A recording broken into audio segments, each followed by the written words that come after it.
Yeah hi hello నమస్కారం సమస్తం ఇప్పుడు ఒక మంచి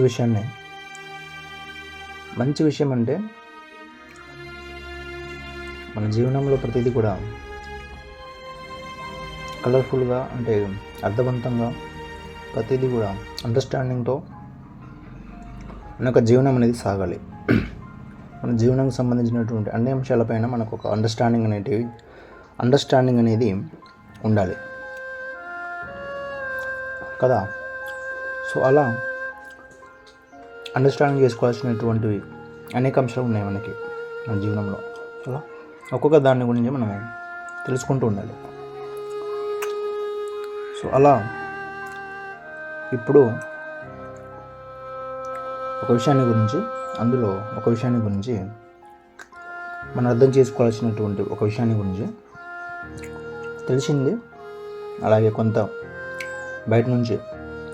బయట సమాచారం నుంచి తెలుసుకుంది, సొంత అనుభవంగా తెలుసుకున్నది. సో దాన్ని మీతో అలా సరదాగా సేవ్ చేసుకుంటున్నాను. వినండి. సో చెప్పాడు కూడా దీన్ని వింటాడనమాట. ఏమిటంటే మనందరి జీవనంలో బాయ్ సో మనందరి జీవనంలో ప్రతిదీ అంటే పొద్దున్న లేచిన కానుంచి సాయంత్రం అంటే రాత్రి పడుకునే వరకు ప్రతిదీ మనం యాక్షన్ చేస్తూనే ఉంటాం, క్రియ చేస్తూనే ఉంటాం. సో ఈ క్రియలన్నీ ఎలా జరుగుతాయి? సందర్భానుసారంగా అంటే సమయాన్ని ఆధారం చేసుకొని సమయానుసారంగా జరుగుతాయి కదా. ఉదయం మనము 6 5 అలారం పెట్టేసుకొని లేస్తాము. తర్వాత 7 అంటే మళ్ళీ 6 స్నానం చేస్తాము. తర్వాత 7 మళ్ళీ టిఫిన్ చేయడము, మళ్ళీ 8 బట్టలు వేసుకోవడం అంటే బట్టలు ధరించడము. ఇలా అంటే ప్రతిదీ మనము సమయాన్ని చూసుకొని చేస్తాము. అలానే ఒక టైంకి 9 10 మన యొక్క వర్క్ ఏముందో, మన యొక్క జీవనపు వర్క్స్ ఏమైతే ఉన్నాయో వాటిని మనము చేస్తూ ఉంటాం అన్నమాట. ఆ పనులలో మళ్ళీ మనము కదులుతూ ఉంటాము. సో ఎవ్రీథింగ్ మళ్ళీ మధ్యాహ్నం 12 మళ్ళీ మధ్యాహ్నం లంచ్ చేస్తాము. మళ్ళీ అంటే 1 2 అట్లా లంచ్ చేస్తాము. మళ్ళీ ఈవినింగ్ మళ్ళీ ఏదైనా గేమ్స్ ఆడుతాము. మళ్ళీ రాత్రికి డిన్నర్ చేస్తాము. మళ్ళీ రాత్రి తర్వాత ఏదైనా వర్క్ ఉంటే ఆ వర్క్ చేస్తాము. మళ్ళీ సేమ్ 10 11 సో ఎవరికి వారు అంటే ఇది వ్యక్తిగతంగా టైమింగ్ అనేటివి మారవచ్చు, కానీ ప్రతిదీ కూడా టైం అంటే సమయాన్ని చూసుకొని సమయం ఆధారంతోనే మన యొక్క జీవనం అనేది సాగుతుంది. ఎస్ కదా. అయితే ఇది ఓకే. సో ఇక్కడ చెప్పాలనుకున్నటువంటి విషయం ఏమిటంటే ప్రతిదీ సమయంతోనే సాగుతుంది. అంటే గతము, వర్తమానము, భవిష్యత్తు ఈ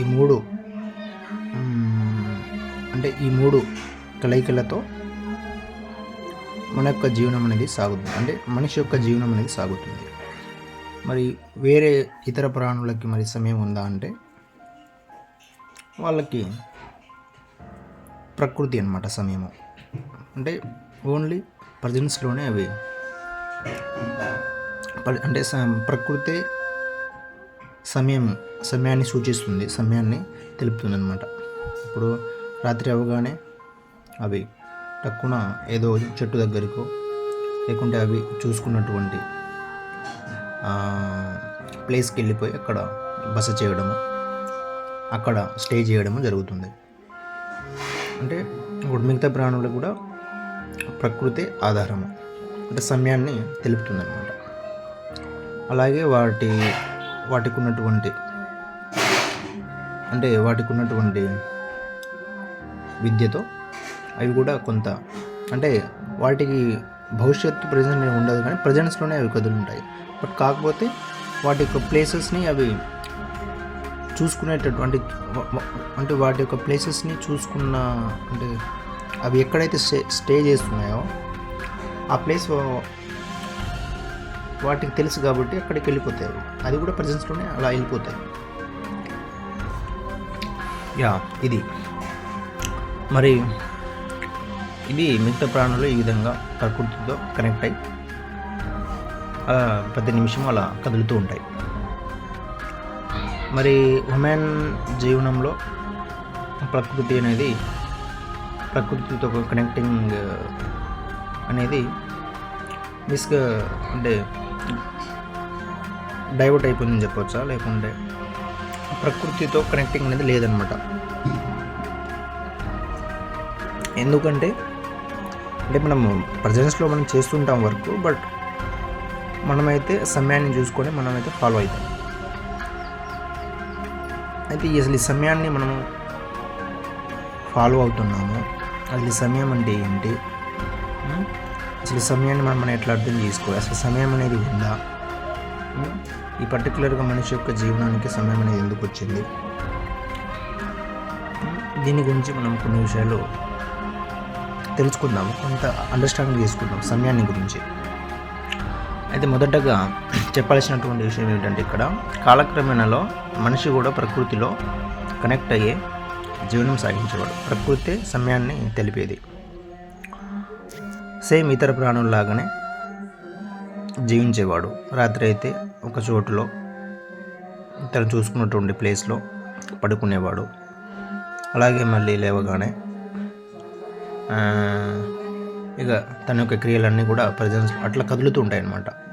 అంటే ప్రకృతి ఎలా అయితే ఈ క్షణం ఎలా అయితే ఉందో ఇలా పుట్టింది కదా ఈ క్షణము సమస్తము. సో అలా అక్కడ ఉన్నటువంటి ప్రతిదీ కూడా అవి చేయాల్సినటువంటివి చేస్తుంటాయి. అలా ఈ యొక్క ప్రవాహంలో అలా కదులుతుంటాయి. సో ఈ విధంగా మనిషి కూడా కొన్ని ఏళ్ళ కిందట, కొన్ని ఇయర్స్ కిందట అలానే జీవనం సాగింది. బట్ రాను రాను మనిషి యొక్క జీవనము, మనిషి యొక్క అవసరాలు, జీవన విధానము మారడం అవసరమైంది. సో మనిషి యొక్క జీవనం కాలక్రమేణలో అంటే ఎన్నో అవసరాలు అవసరమైంది కాబట్టి అప్పుడు సమయం అనేది కనుగొనబడింది అనమాట. సమయం అనేది మనిషి యొక్క జీవనంలోకి వచ్చింది. అంటే దాన్ని అబ్జర్వ్ చేశాడనమాట మనిషి. ఫస్ట్ ప్రకృతిని అబ్జర్వేషన్ చేసుకున్నాడు. సో ఇది కరెక్ట్గా 6-7కి ఇట్లా అంటే చీకటి వస్తుంది. అలాగే 1-2కి ఇట్లా సూర్యుడు ఎక్కువగా అంటే అతని యొక్క కాంతి అనేది ఎక్కువగా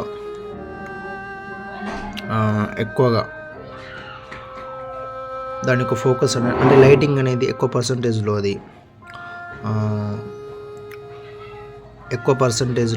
లైటింగ్ అనేది సూర్యుడు యొక్క వేడి అనేది ఎక్కువ పర్సంటేజ్లో రిలీజ్ అవుతుంది అని. ఇంకా మార్నింగ్ ఈ విధంగా. అలాగే చలికాలం అంటే ఇక్కడ సమయం అంటే కేవలము అంటే గడియారపు సమయాన్ని కాదు, ఈ మొత్తం అంటే ఈ ప్రకృతిలో జరుగుతున్నటువంటి అన్ని అంశాలని కూడా గమనించడం, అర్థం చేసుకోవడం జరిగింది. ఇప్పుడు 4 months ఎండాకాలం వస్తుంది, అలాగే 4 months చలికాలం వస్తుంది, 4 months వర్షాకాలం వస్తుంది. ఇలా ఈ 12 months అని మనం అనుకుంటున్నాం. అంటే మనం అనుకున్నాం కాబట్టి ఇది జరగట్లేదు. ఇట్లా ప్రకృతి అట్లా ప్రవహిస్తుంది. సో దేనికది సహజంగానే అది వచ్చేస్తుంది అన్నమాట. బట్ మనిషి దీన్ని అర్థం చేసుకున్నాడు. ఎందుకంటే వర్షాకాలం తను అబ్జర్వ్ చేశాడు అనమాట. వర్షం ఎప్పుడు పడుతుంది, ఎక్కడ అంటే ఏ రోజు నుంచి, అంటే ఏ క్షణం నుంచి ఇది స్టార్ట్ అవుతుంది, మళ్ళీ అంటే దీని యొక్క ఎండ్ పాయింట్ ఎక్కడి దాకా కొనసాగుతుంది, మళ్ళీ ఇంకొక కాలము మళ్ళీ ఎక్కడి నుంచి స్టార్ట్ అవుతుంది, మళ్ళీ దాని యొక్క ఎండ్ ఎక్కడి వరకు జరుగుతుంది, మళ్ళీ ఇంకొక కాలం ఎక్కడ నుంచి స్టార్ట్ అవుతుంది, మళ్ళీ ఎక్కడ ఎండ్ అవుతుంది. ఇట్లా చాలా డేస్, చాలా ఇయర్స్ అబ్జర్వేషన్ జరిగి ఉంటుంది.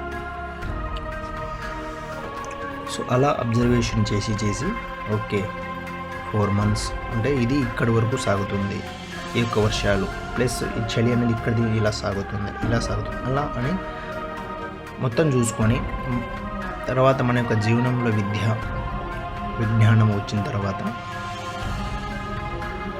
అన్నీ మన జీవనంలో సృష్టి అయ్యాక మన జీవనంలోకి వచ్చాక ప్రసాదం అయ్యాక సో వీటిని మనం భాషలోకి కన్వర్ట్ చేయడం జరిగింది. సో ఇది వర్షాకాలం 4 months ఇట్లా సాగుతుంది. 4 months జరుగుతుంది. అండ్ శీతాకాలం 4 months జరుగుతుంది.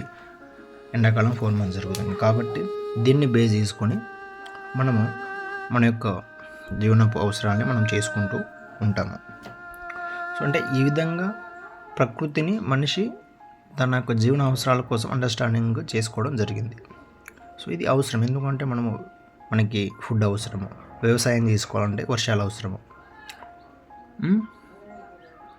సో అంటే ఆ వర్షాకాలం ఎప్పటి నుంచి ప్రారంభమవుతుంది అప్పుడే మనం చేసుకోవాలి. కాబట్టి మనము సమయాన్ని ఈ ప్రకృతిని మనం అండర్స్టాండింగ్ చేసుకోవాలి. అండ్ రాత్రి అంటే ఏ టైంకి మనం అంటే వేరే ప్రాంతాల్లో ఉన్నప్పుడు మనం వేరే ప్రదేశాల్లో ఉన్నప్పుడు మనం సో ఈ టయానికి చీకటి పడుతుంది. కాబట్టి మనకి ముందే కొంత మన యొక్క విద్యతో మనం దాన్ని తెలుసుకున్నాం. కాబట్టి మనం ఒక 4 అంటే ఈవినింగ్ 4-3 ఆ టైంలో మనం కొంచెం దూర ప్రాంతంలో ఉన్నప్పుడు సో చీకటి సెవెన్కి పడుతుందన్నాక అప్పుడే మొదలై మనం అంటే మనం ఉంటున్న ప్లేసెస్కి వసతికి గృహానికి వెళ్ళిపోవచ్చు అన్నమాట. అంటే ఇదంతా మనకి అవసరమైంది. సో ఇక్కడ ఇంకా సో ఈ విధంగా మన యొక్క జీవనానికి అవసరానికి సమయం అనేది కనుగొనబడింది. అయితే ఇట్లా కనుగొనబడింది కాలక్రమేణా ఇలానే ఇక మనము దీన్ని బేస్ చేసుకొని మన యొక్క జీవనం అనేది ఇక సాగుతుంది. అయితే ఇక్కడ చెప్పాలనుకున్న ఇంకొక పాయింట్ ఏమిటంటే అసలు సమయం అనేది ఫస్ట్ ఆఫ్ ఆల్ లేదు. సమయం అనేది ఫస్ట్ లేదు.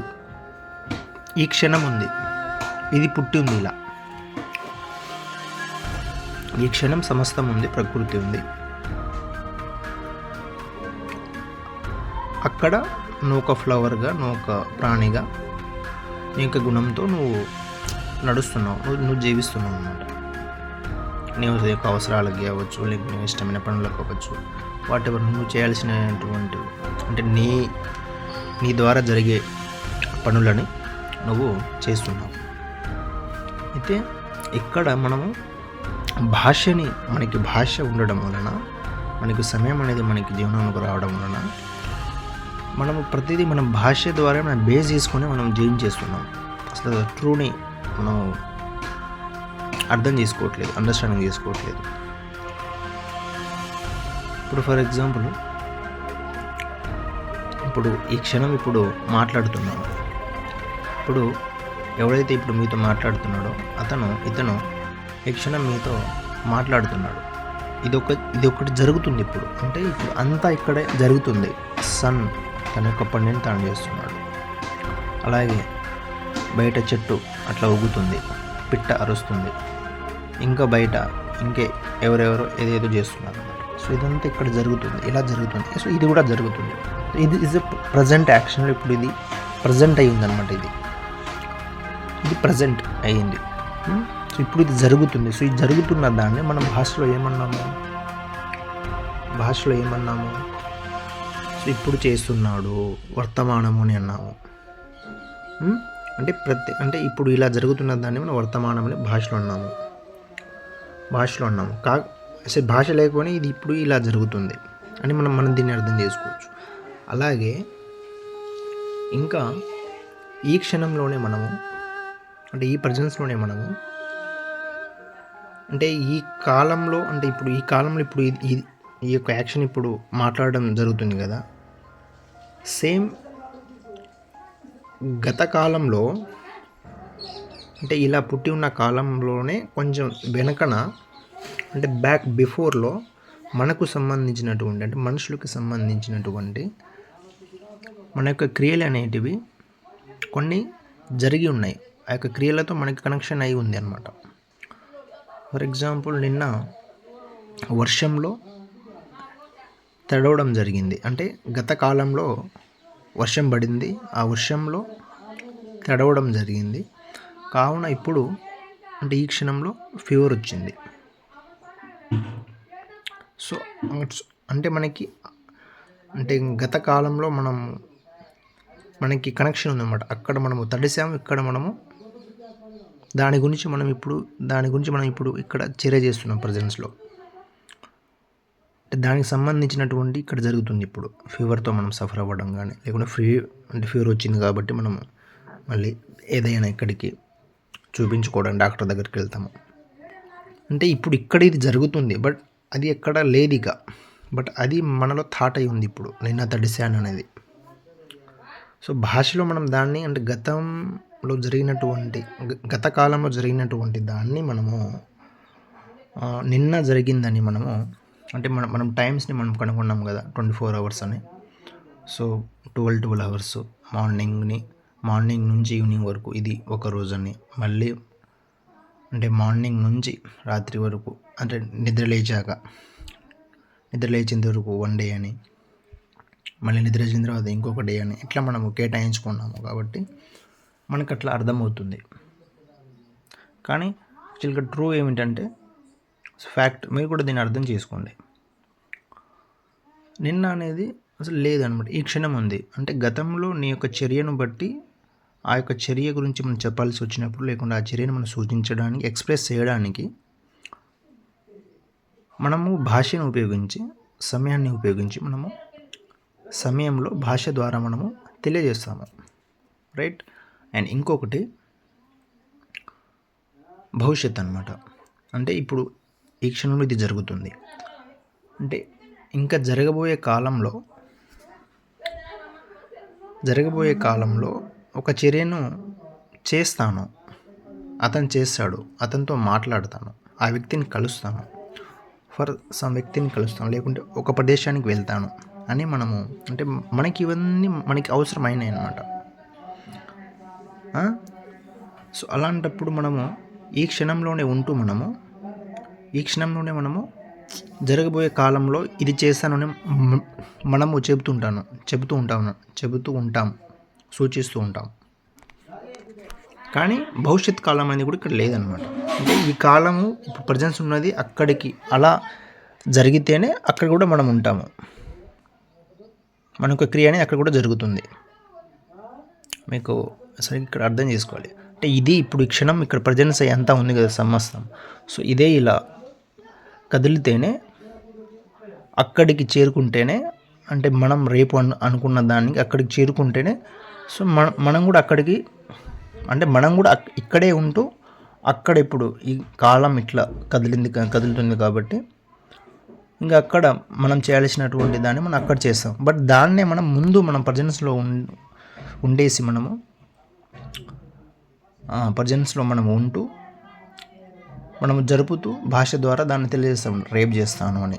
ఎందుకంటే మనకి రేపు అనేది అంటే మన యొక్క విద్యతో భూతకాలం, భవిష్యత్ కాలం ఇట్లా జరగబోయేటటువంటి అంటే రేపు జరగబోతుందని మనకి కొంత విద్యతో మనకి తెలుస్తుంది. కాబట్టి దాంతో అవగాహనతో మనకు సమయాన్ని బట్టి రేపు ఎల్లుండి ఇస్తాను, అవతల ఎల్లుండి ఇస్తాను అని చెబుతూ ఉంటాం అన్నమాట.